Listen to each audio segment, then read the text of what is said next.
It's Aaron Schust, God of Brilliant Lights. You're on Vision Christian Radio. Neil with you, the Wednesday edition of 2020. A conversation I will invite you to join into shortly. You might have your own thoughts on either being a skeptic or what sort of way you respond when you come across a conversation with someone who's a real skeptic to Christian faith. As you know, Australia is known to be a secular nation. And it may be that being sceptical goes hand in hand with us becoming more secular. Even being secular isn't what it used to be. It once was just a way of describing how a nation balances lots of different cultural and religious backgrounds, but now it appears to have changed to its own form of religious expression. And perhaps reflecting where skeptics find a good place to practice their skepticism a whole lot more freely. Well, our special guest today has been focusing research into understanding our Aussie skepticism. He's been exploring the origins and development of Christian thought and the challenging mindsets that work against our Christian faith. Matthew Jakoby is an author, a musician, a theologian, and he's the pastor of One Hope Church in Geelong in Victoria. As a musician, he is the accomplished leader of Sons of Korah. He co-writes their music, he plays guitar and sings lead vocals. As a theologian, Dr. Matt Jakoby is a lecturer at the Melbourne School of Theology, and our absolute privilege to have him back with us today. Matt, a special welcome back to 2020. It's great to be with you, Neil.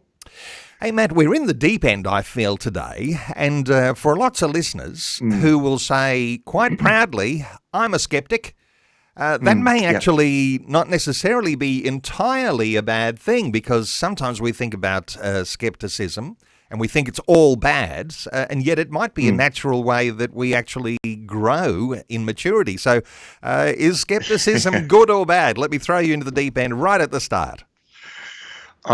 I'm a natural skeptic, Neil. I think. It's okay, really the conversation's over. The guest is a skeptic. That's right. I'm such a natural skeptic. I'm even surprised that I'm a Christian. It's been,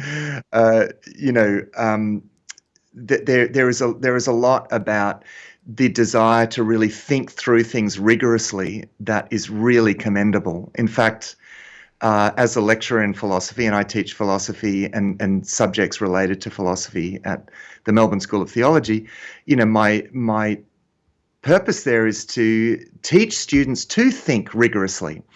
But I also think it's important that we learn to think rigorously about our skepticism as well, and that we examine the assumptions actually that often lie perhaps unarticulated, unspoken about our skepticism. And that's what I often find in debates between religious believers and skeptics. I find that there are assumptions underneath the conversations that are not acknowledged and that are very, very problematic. And so that's where I've focused a lot of my work and interest. At that level. I remember reading a book about 30 years ago, so it's going back quite a way, and it was in defense of doubt. So when we're talking about skepticism, lots of us might think, well, am I a skeptic? Am I not a skeptic? Am I a doubter? Sometimes that sort of cuts through and says doubt. Now, I used to think that doubt and faith were opposites. And, you can't be a doubter. You can't be doubting Thomas. You've got to be a faith-filled, confessing believer. Until I read this book and realised that actually doubt is a part of the process of becoming mature. So what are your thoughts? Is doubt similar to skepticism? It depends, of course, what you mean. If by doubt you mean not it's not easy to sort of pull the wool over your eyes, not intellectually naive, things like that, then I think that a doubting mind can be valuable. But there is also a problem with with certain kinds of doubt when it comes to religious belief. And let me have a go at explaining this, Neil, Okay. and we'll go from there. The problem is that in our culture we are so connected or even sort of addicted to a certain way of knowing, that there is only certain kinds of knowledge that we're willing to accept as knowledge. And it's been led by a wonderfully productive scientific revolution from the sort of 1600s onwards, and we're a very science really tends to set the parameters now for what we will accept as knowledge. We say, well, tangible knowledge, knowledge of tangible things we would say in the real world, well, that's real knowledge. And any talk about ultimate values or ultimate meaning or God or a spiritual realm, well, we would say that's all just faith, right? Now, I would argue that faith is a kind of knowledge, but we can get back to that. But the initial problem there, Neil, is that we've narrowed knowledge down to what we would call, the technical term is empirical knowledge, so knowledge of, again, through the senses. And we're basically saying there's no other knowledge apart from that kind of knowledge. And everything else. And so it's almost that what we've done in our culture is that we have neglected other ways of knowing. And it's a little bit like if I stop using one arm completely and I put it in plaster for a couple of years, the muscles will atrophy and I won't be able to use that arm anymore. And I think what has tended to happen in our culture is that we've atrophied a way of knowing that is a legitimate way of knowing, that just because it's not about tangible things, because remember, value, God is not a tangible object, and so there's a different way of knowing that is appropriate to spiritual things and certainly to God. And so that's really the problem. It's that there's this very narrow definition of what counts as true knowledge, which actually has caused to atrophy that other what I would refer to as spiritual ways of knowing.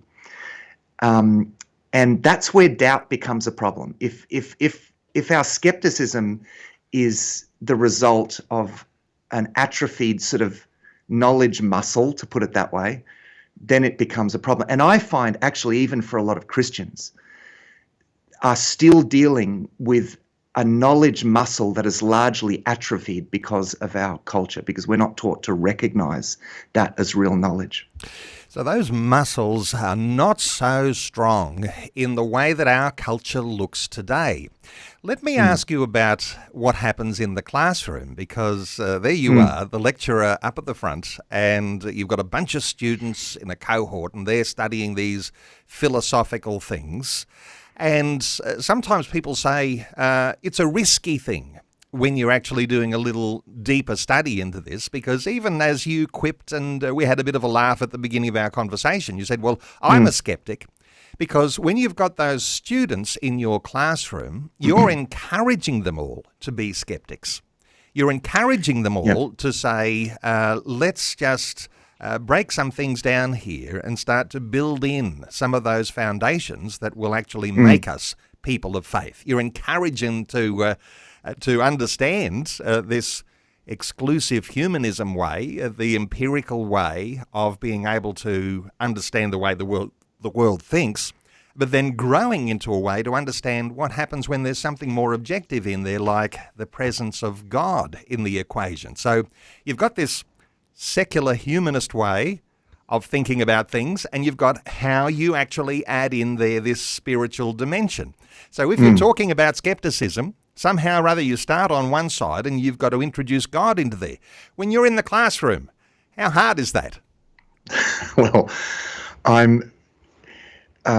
if I'm encouraging people to be skeptics, I think, well, I think I would say I'm encouraging people to think rigorously, including about their skepticism, including about their doubt. So, at the risk of sounding a little esoteric, Neil, I would say that I'm encouraging skeptics to be skeptical about their skepticism, because there's even a deeper problem with that. Look, so empirical knowing or knowing tangible objects, which is the name of the game in the scientific method, which is wonderful, and all power to our brothers and sisters who are involved in science. But one of the problems, and this has been a strong theme throughout philosophy, and I'm going to attempt to explain this really simply,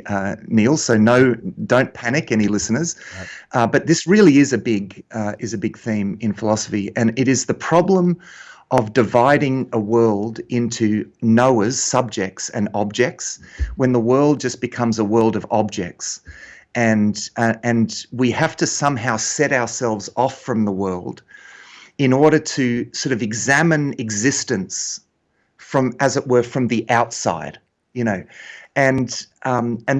there's a problem with this because we're not on the outside. And so to talk about the meaning of life and God, and one of the problems is when we treat that as like an intellectual object that we set ourselves off from, and we sort of examine it as though we could somehow grasp these things intellectually, when actually we're on the inside of these things. I mean, we can't grasp the things of God. We can be grasped by God. In fact, we are, in a very significant sense, in God's grasp. But we're not on the outside, of existence, and able to sort of look in from the outside. There's a kind of God complex, I guess, what I'm saying, and philosophers like, and initially the philosopher that I did my doctoral work on, Søren Kierkegaard, he looked at modern philosophy so far and said, you guys, you're playing God. This is a problem. You're playing God. You think you can stand outside existence and probe existence intellectually as though you yourselves are on the outside of it. And so he diagnosed a problem with doubt in that sense. What do you think about Aussies and our current skepticism? Because it does appear to be, if you look at things like census details and people who are all of a sudden they're becoming nuns. They're opting to tick the box that says no religion. In other words, it's almost like I'm proudly ticking this box just to let you know that I'm a bit more skeptical. And in this modern age, I feel like I know a whole lot more than they knew in generations gone by. Any thoughts here on Aussies and the fact that we appear to be even more skeptical, and not just outside the church, but even within the church too? The census question is a good one, because on some readings, what the census measures is a decline of Christendom, not Christianity. This is an argument that, for example, Rodney Stark, the sociologist and historian Rodney Stark, makes in his book, The Triumph of Christianity, and The Triumph of Faith as well. He basically says that that kind of census data actually, doesn't, it measures a sort of cultural phenomenon more than more than sort of the numbers of believers. Anyway, but I do think part of that is the result of this process of atrophy of a way of knowing. The more, and if we want to talk culturally, the more that we expel the spiritual things, talk of sacred things and ultimate meaning and anything to do with God or spirituality, that the more we expel that out of mainstream discussion, the more we cut that off out of our lives, the more that these spiritual ways of knowing actually atrophy. And I understand that increasingly that leads people to not really recognize certain things as knowledge. There's a classic scene, Neil, in the book 1984. I'm not sure if you're familiar, and some of our leaders might be familiar with this book, where they're in this ironically named Ministry of Truth, and they're trying to control. They come up with a way of trying to control the way that people think. And they come up with this plan. They said, what we're going to do is we're going to narrow language down. We're going to make certain words and certain terms illegal so that they stop getting used, right? And if we can narrow language down to a narrow enough field, then we can actually stop people from thinking things that we don't want them to think. Now, at the risk of sounding conspiratorial, I don't think there's a necessarily, I think this is just a cultural phenomenon. We've narrowed our experience down, we've narrowed our understanding of what we recognize as knowledge down to just tangible knowledge. So you have a lot of people that say, well, if God is real, why doesn't he just do something, or why can't I just see something? Or even if people say, if God is real, why doesn't he prove himself to me? Now, but when you dig into what they will accept as proof, it's essentially, tangible proof, of course. But see, the problem is God is not a tangible object. And the demand of skepticism in that sense is kind of rigged, because it's saying, unless God is a tangible object, or even a tangible intellectual object that I can grasp or access somehow with my senses or with my mind, then I'm not willing to believe. But that's essentially asking God to be, demanding that God become something less than God is, so that I can know him in the way that I want to know things. And we might all be encouraged by the thought that God is perhaps more tangible than we are, because, as he spoke, even the solidification of his word and the universe came into being. There's all sorts of ways we can talk about the things that are in our skepticism. I do want to invite listeners to join in. This is one of those conversations we'll need hours to talk about it, but we don't have that unlimited time. But you might like to make your own contribution. You might have a question. You might have your own comment. You might like to reflect your own skepticism. And you might like to talk about how you respond to someone in a conversation that you come up against and they're skeptics, and how do you talk about your faith? We're going to continue our conversation in just a few moments. Our special guest is Matthew Jakoby. He's also theologian, Dr. Matt Jakoby. He's a lecturer at Melbourne School of Theology. We are talking about skepticism, and we're talking about the origins and the development of the secular mind. You might have your own insights. 1-800-316-316. Back with more in just a few moments. Well, 1-800-316-316, and your opportunity today to say something to contribute to our conversation, whether it's a question, a comment, or even a critique, around the issue of skepticism.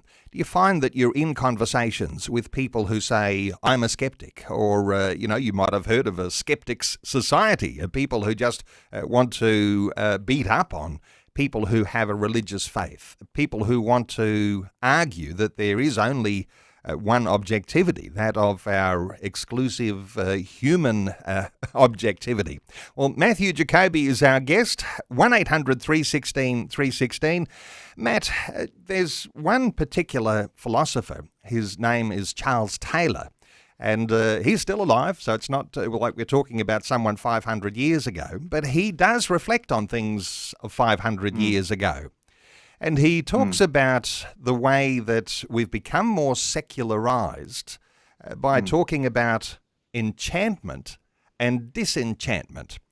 And, a little bit like the magic castle idea. There's a magical world out there. And, of course, that we might think of in a fictional sense. We think of the Disney castle. But, of course, he's talking about enchantment by way of people understanding spirituality. Any thoughts here as you reflect on, the journey over 500 years of our way of developing this sort of secularized and, the soil for skepticism that we have these days? Yeah, it's a fascinating journey that he goes on in his book A Secular Age, Charles Taylor. It's not the most accessible work, but it's been one of the most interesting things I think I've ever read.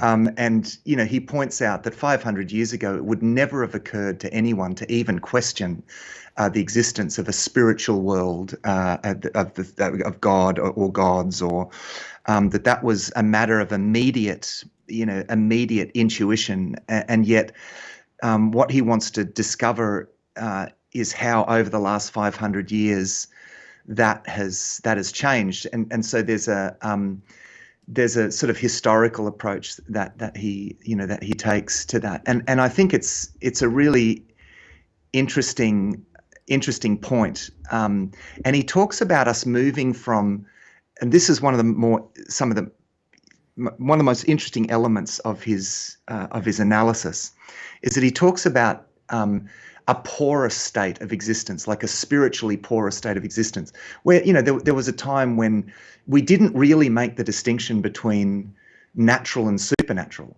The natural was always supernatural, and so we had this kind of porous relationship to our environment, even spiritually, and then we moved to what he refers to as a buffered relationship with our world, and that's a little bit like what I was saying before, how we sort of we kind of stand back from reality and think we can look back in on it. But it's interesting that whereas previously you had this view of the world that was a very spiritual, the natural was seen as supernatural, and there wasn't that sharp division. But then we started to, from sort of the time of Newton onwards, this idea of the universe just as a big inanimate machine. It's just a machine. It's just stuff. It's like cogs and wheels turning, and you ended up with this sort of reductionist, this physicalist kind of approach to reality. And and what happens there is that God becomes the guy that made the machine, and every now and again he pops in to make some repairs to the machine, or perhaps to fill a gap somewhere. That's the God of the gaps, and that's actually known as Deism. It's interesting, Neil. I would say, in my experience as a pastor, a lot of what Christians believe about God now actually resembles that kind of Deism. The God who created the machine, who sits on the outside, and every now and again he sort of pops in to make some repairs. But actually, the original Christian and biblical view is that the natural is completely supernatural at every level. Like, we are actually in the midst of an unfolding miracle. It's life, it's the universe, it's everything, and God is immanently present all the time in everything's creating and sustaining. That's the Christian view, and that's the biblical view. And I find that the God of the skeptics, people like the new atheists in the 2010s, what they were really targeting in their skepticism was really the deistic God, the God of the machine. And I read those works thinking, well, I'm not sure if I believe in that God. That's not the God that I believe in. And unfortunately, it is actually the way that even a lot of Christians see God today. And there might be listeners who want to Google what that word deism actually is all about, because I have heard and read some things about those things as well, that our faith in God today has become even a more deistic faith.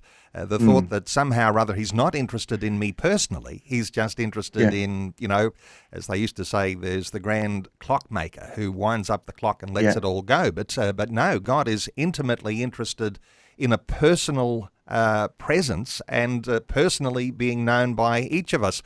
Interestingly, the way that our Christian thought has developed and our Christian theology, and we reflect back to the Bible, Matt, where's this spirituality being nurtured in us from? Because, when we say pray and read the Bible and share your faith, I mean, these are some of the essentials of what we do. that actually brings some life to the machine, doesn't it? So that we've got some heart in the life that we live. Any thoughts here? Yeah, well, I mean, the interesting thing is now, I mean, since the beginning of the 20th century, we know it's not just a machine. I mean, it's like that mechanistic view of reality has completely been eclipsed since sort of Einsteinian science and quantum field theory and all of that, which is a big rabbit hole, which we won't go into. But, the whole thing looks much more mystical, actually. And it's interesting that there has been there's a book that came out, I think it's in 2016 from Oxford University Press, called The Waning of Materialism, and it charts. There's also a YouTube lecture. One of the editors of that book explains why a lot of philosophers are actually turning against that old materialist sort of view. So that's certainly changed. But to get back to what you were saying, Neil, is that a lot of those practices, and this is the importance of practices of prayer and worship and so forth, is that they are exercising a different way of knowing, right? That's essentially, it's exercising that muscle that's been atrophied. And it's rather than in that buffered, what Charles Taylor refers as that buffered way of knowing, withdrawing back and trying to view the things of God and as conceptual or tangible objects, we actually make a decision to connect relationally, to acknowledge God, to recognize that it's more than even just God is personally interested. It's actually that even the very consciousness that we have, the very life that animates us, is actually flows from God. I mean, our very consciousness is already a participation in God. The Westminster Confession of Faith says that God is the fountain of all being. So even our very being is already a participation in God. So we're actually, the truth is, we are actually always experiencing God all the time. It's just so constant that we tend not to recognize it, and add to that the fact that we've in a sense taught ourselves in our culture not to recognize it as such. We've just said, well, it's just all inanimate stuff, which is even a lot of philosophers now are turning against that view.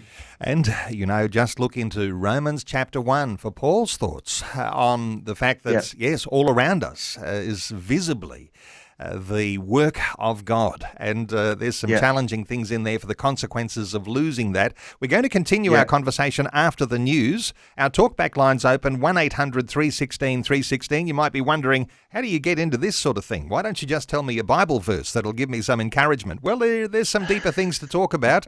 Dr. Matt Jakoby is our guest, a lecturer at Melbourne School of Theology, and he does lots of things. We're going to continue our conversation after Vision National News. Wonderful to have you with us on this Wednesday edition of 2020. If you're just joining us, we're sort of playing around in the deep end today, not so much in the shallows, because we're looking to try and understand our own skepticism. It might be your personal skepticism. It might be skepticism from someone in your family, someone who is your next door neighbour.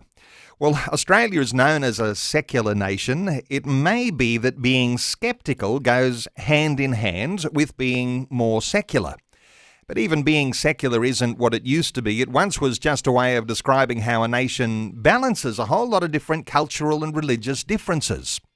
But now it appears to have changed. It's its own form of religious expression. People love to call themselves a skeptic, and perhaps reflecting where skeptics find a place to practice skepticism more freely. You can do that, can't you, in Australia now? Our special guest today has been focusing research into understanding our Aussie skepticism. Matthew Jakoby is an author, a musician, theologian, and he's the pastor of the One Hope Church in Geelong in Victoria. As a musician, he's the accomplished leader of Sons of Korah, co-writing their music, playing guitar and leading their singing, lead vocals. As a theologian, Dr. Matt Jakoby is a lecturer at the Melbourne School of Theology.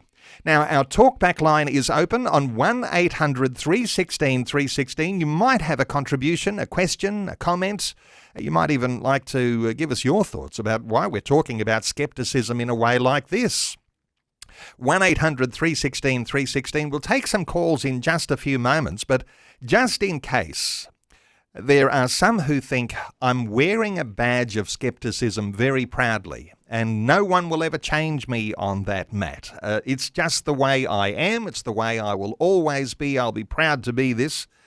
There's actually a big downside to being a skeptic. I wonder if you've got some thoughts here.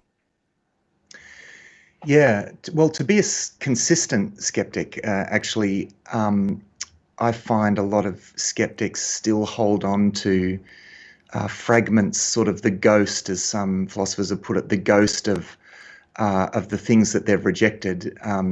So still holding on to a sense of a meaning to life, of moral values, of things that actually I don't think in their genuine and original sense you can really hold to those things. If you narrow reality down just to physical reality, and it's just material stuff, and it all just unfolded by chance, then I think it leads to a sad position of something ultimately fairly meaningless.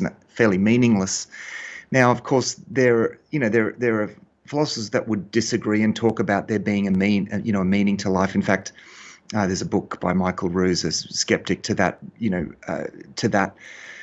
title, that where he sort of argues that there is a meaning to life, that we're the top of the evolutionary tree and we need to keep the evolutionary wheel turning, but I think other even atheistic philosophers, I think, have made a much stronger case that actually, if you are going to be a consistent skeptic, you have to abandon all talk of ultimate meaning. You can talk of some sense of meaning, but it's not really a genuine sense of meaning. You need to abandon all talk of ultimate values or morality in the sense that we have before to be really consistent. The South African philosopher David Benatar is one that says that you just cannot talk about life having a meaning. We need to face the fact, and he says, his call is that we all need to face the fact that life has no meaning, and we need to stop looking for meaning, and we just, that it's a tough dog eat dog world, and and it's a very, very, it's consistent, but it's very pessimistic, Neil, because we are actually wired. We are wired for a sense of the transcendent, for a sense of ultimate meaning. This is even a skeptical social psychologist, Jonathan Haidt, Haidt, in his book, The Happiness Hypothesis. He points out that researchers showed that we actually are wired for spirituality. We're wired for a sense of ultimate meaning, for morality, and this is important for our well-being. The bad news for the skeptic is if you remain in your skepticism, and if that's something you think, I'm proud to be a skeptic, the likelihood is you've got a problem with hope. And in fact, if you have no reason for hope, you're going to live in a place of hopelessness. And so when you say pessimism, you're going to be pessimistic about the outlook of everything. You're going to be in despair because nothing will hold the sort of hope and meaning that you require to actually live a life which is purposeful and, you might even say, happy. There's a challenge there, to not let yourself be in that skepticism too long. You might venture into that, and you might have your own thoughts about what you can be skeptical about, but to emerge from that back into a place which is filled with hope and which is filled with purpose, that is a place where Christians are, because we have an understanding of this wonderful transcendent God. There is something above all of the challenges that we face down here below. Taking calls on 1-800-316-316. There's some listeners waiting patiently. Let's take a call. Wendy is in Casino in New South Wales. Hi, Wendy. Welcome. Thank you. Wendy, what are your thoughts? Well, I love loving the conversation. I agree entirely with Matthew Jakoby that it is good to have a healthy sense of skepticism, because my story goes that when I was at uni, after being many years as a Sunday school teacher, I got to first year university, I was doing philosophy 1, and within 3 weeks I'd become an atheist because I hadn't really learned how to defend my faith, and I hadn't really gone into the depths of my faith earlier. I just knew Bible stories. And then I spent the next 10 years searching for truth, because I was still a skeptic, but I wanted to find the truth nonetheless. And eventually, after all the different avenues of New Age and so many things out there for people that are searching, anything but Jesus I was interested in. And eventually, 10 years later, thank God, I found Jesus, or he found me. And it really did, what it did for me, though, was I can take on any skeptic now, because I do know how they think, and I understand what goes through their minds and what they're searching for. And they're the ones that I actually pray for the most, because I was like that once. And, I still consider myself a skeptic. I don't take anything without checking it out and without researching. And that's one of the things I just want to say. I love the idea of being a Christian skeptic, because you will eventually get to the truth. And the truth, of course, as we know, is Jesus. Wonderful insights, Wendy. Matt, your thoughts for Wendy?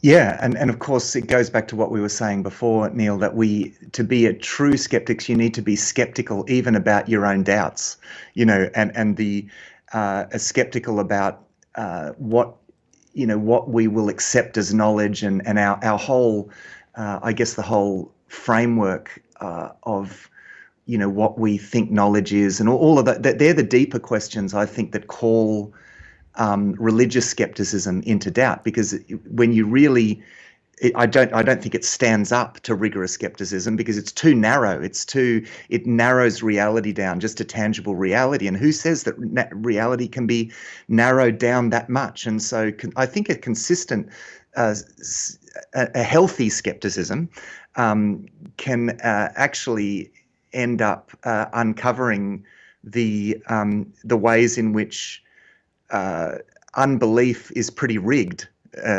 Unbelief in a spiritual realm is actually pretty rigged and fairly narrow-minded. Wendy, wonderful insight. Thank you so much for calling through. Let's take another call. Lawrence is in Perth in WA. Lawrence, welcome along. Oh, thank you for today's session. Not sure if it's on topic, but what's going on with governments legislating to favour particular theories in society rather than letting society evolve to its new settings? Serious laws are surfacing to criminalise those who hold traditional views. Not sure if I get into trouble for mentioning it on air, but the gender fluidity issue that's coming through in some states of Australia. No, that's perfectly fine to raise that. But, picking up on what you're saying here, Lawrence, and to get Matt's thoughts here, evil becomes good and good becomes evil. We're in a state of flux right now where we used to have some things that were anchored in the, divine transcendence, those sorts of values where God has spoken by revelation.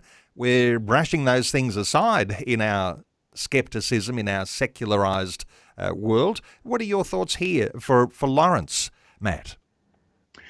Yeah, it's a complicated situation that we're in now in our secular society, because, we've rejected the basis for a lot of the values that we traditionally held to. And, we now need to come up with a set of values without really any transcendent frame, and so it's complicated. I would say, though, that an important distinction is the distinction between what I believe is right and wrong, and then what I believe should be legal and illegal. So there are some things that I believe are right. I think everyone should believe in God and give their lives to God, but I don't think it should be illegal not to give your life to God. You know what I mean? So there are lots of things that I think are wrong that shouldn't necessarily be illegal as such. So the question of policy and perhaps spiritual values, while they while they of course are related, it's worth separating those things in our minds, because not everything that sometimes it's better to let people do the wrong thing. Now, obviously, there are not lots of ways in which I would want to qualify that, but there are plenty of things that we think are right and wrong that we don't necessarily think should be illegal and legal or illegal. So, where we draw the line there, of course, is a question of debate, but it's worth making that distinction. But yes, it's a complicated question that we're not going to solve today, Neil. Lawrence, did you have something more to add at all? Oh, no, there's a couple of comments about it's illegal to give your life to God in some sense, and the other one about give people freedom to give their thoughts towards God. Yeah, that's a good one. Lawrence, thank you so much for your call. Our talkback line is open, 1800 316 316. Matt, you had some thoughts on overthinking people. Overthinking things, because, we get into a conversation like this and some people listening in might not have realised that there's a depth that you can really get into talking about skepticism and the way we've become very secularised. If you are a skeptic in the shallow end, you want to avoid getting to be the skeptic in the really deep end, but what's your thinking about overthinking? Well, as a chronic overthinker, Neil, I feel like I want to start an organisation, Overthinkers Anonymous. And this is something that I've faced as a pastor. A lot of people struggling with questions of faith. Often the problem is they're trying to think their way into the truth. They won't accept it until they can grasp it, or it makes sense to them. But it makes sense that there are some things that will never make sense. When we're talking about things of God and spirituality, we're talking about things that are even outside of sort of space-time logic. I mean, it's now doesn't mean that, and as I've said, I think it's important to think through things rationally, but as I think it was Blaise Pascal that said, reason's last step is to acknowledge that there are an infinite number of things beyond it, and we acknowledge that.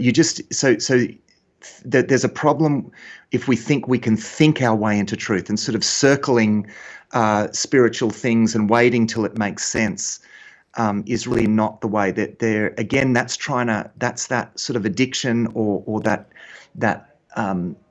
I guess being tied to that one way of knowing, which is sort of rational or empirical. But actually, what about there is a way of knowing that requires relational engagement, that we would refer to as faith. Faith is not a cheap substitute for knowledge. Faith is a kind of knowing. It's a relational knowing.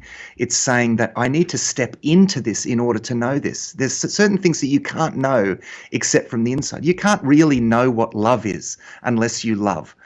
You can analyze it scientifically and be very objective and all of that sort of, but at the end of the day, you have to love to know what love is. And it's the same with the things of God and spirituality. It's you can't just sort of trot around the outside and wait till it makes sense in order to accept it, because you're never really going to get it that way. I wonder if that person who is, say, in church on a Sunday and, Pastor Matt Jakoby is speaking, and at the end of a really wonderful and deep, powerful message where you've explained the gospel and you say, is there anyone here that would like to explore this more? Is something happening in your heart right now? Could you jump across that line and put your faith in Jesus?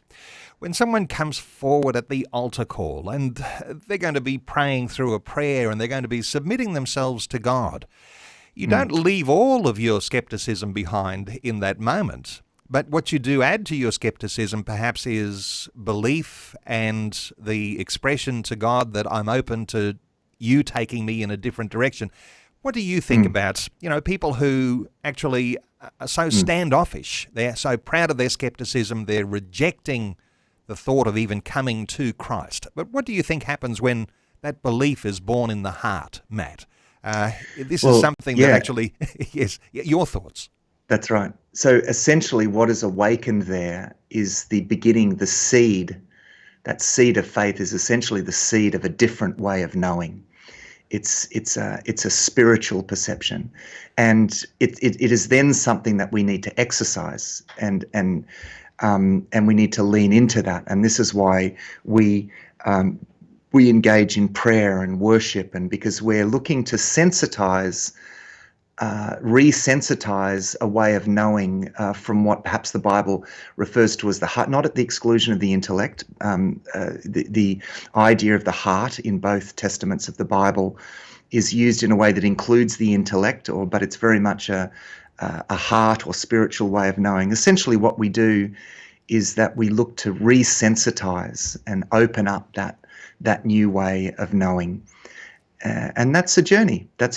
And there'll still be skepticism. There'll still be doubts in the midst of that, because we're so used to only recognizing a certain kind of knowledge, and so it can be a struggle. But if we keep going and leaning on that seed of faith and looking to develop that seed of faith, then a new reality, a vast and beautiful reality, will open up to us. Ultimately, a reality that includes a God who loves us and has a purpose for us, a God who came and in Jesus Christ and reconciled us to himself. That reality will open up to us, and it will make sense, not because it's logical or because we can access it, tangibly, but because we know it through faith. I'm reminded of that scripture, wide is the road that leads to destruction, but narrow is that pathway that leads to life. And in some sense here, Matt, we're all being swept along by a prevailing skepticism in our Australian society, the way we think about the big narrative that's being presented by our governments and by the media, and somehow or other you've got to be countercultural, haven't you? You've got to go against that flow. You've got to step out of that big, that highway, and you've got to step onto that narrow path. And it might be a tough road for you initially, but somehow or other that seed of faith you're talking about has to lead us to some sort of decision, but to be able to connect with God and his divine plan and his divine purpose for our lives. Hey, you know what? We've run out of time. I think we should have another conversation similar to this on another day. We might have to make a plan like that. But Matt, just wonderful getting your insights. And for people who want to take this deeper, I'm sure they could do with an enrolment or two more at the Melbourne School of Theology, and you could be sitting in the classroom with Dr. Matt Jakoby. I'm sure that's a possibility because, Matt, you're teaching philosophy, Christian apologetics, Christian worldview, Christian ethics, faith and the arts, and introductory preaching as well. So no doubt there might be some inquiries at the Melbourne School of Theology. How do I get into Matt Jakoby's class? Hey, there's also Neil a podcast that I do that discusses these things called Thrive Perspectives. Thrive Perspectives podcast. You can get it on whatever platform, and it's wonderful, deep discussions on all these very things. And last time we were talking about your latest book called Deeper Places, the Spirituality of the Psalms. So for those who are being skeptical and being very exclusive humanist, you really take people into an exploration of the beauty of being able to engage with God on a level that we might never have dreamed. And it's there right in the book of Psalms, in the Bible that we're reading oftentimes every day. There's also the sonsofkorah.com website, and no doubt listeners can get a hold of some of the latest music that you've been producing, and you've been doing this for decades. And for listeners to get into a really deeper, wonderful spirituality of the sort of music that comes from Sons of Korah, sonsofkorah.com. Wonderful getting your thoughts, your insights today, Matt. And I've just got a Sons of Korah song ready to take us out. It's just a short one. It's called Psalm 123, I Lift Up My Eyes. I hope this is appropriate for the end of a conversation like this. But Matt, thank you so much for a great conversation today and for being with us on 2020. Thanks, Neil. Thanks for having me.